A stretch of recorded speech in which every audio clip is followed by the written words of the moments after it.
যেখানে একটা দুটা ইউনিয়ন ভাঙ্গা থানা থেকে কেটে নগরকান্দার মধ্যে দেওয়া হয়েছে জাতীয় তো এই দাবির সাথে কিন্তু আমাদের কোনো সম্পর্ক নাই। আমরা এর জন্য দায়ী না, এর সমাধান আমরা দিতেও পারবো না।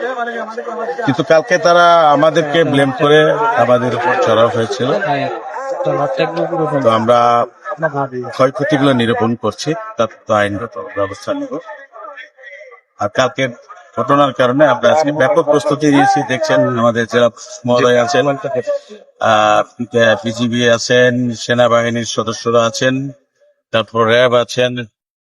সব মিলে আমরা যেন মানুষ সাধারণ ভাবে এবং স্বাভাবিকভাবে নিশ্চিন্তে নিরাপদে চলাচল করতে পারে, সেই ব্যবস্থার জন্য যা যা করা দরকার সেই পদক্ষেপগুলো আমরা নিচ্ছি।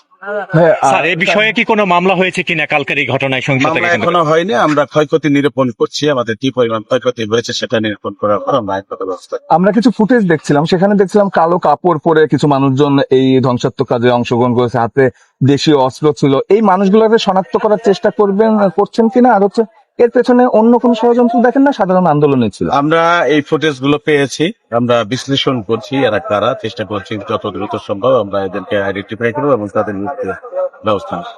এটা সাধারণ আন্দোলন না অন্য কোনো কিছু মনে হয় আপনাদের এক্সপেরিয়েন্স? এখনো পর্যন্ত আমাদের কাছে ওইরকম কিছু মনে হয়নি, কারণ এখানে দেখেন সর্বস্তরের জনগণ নেমে গেছে।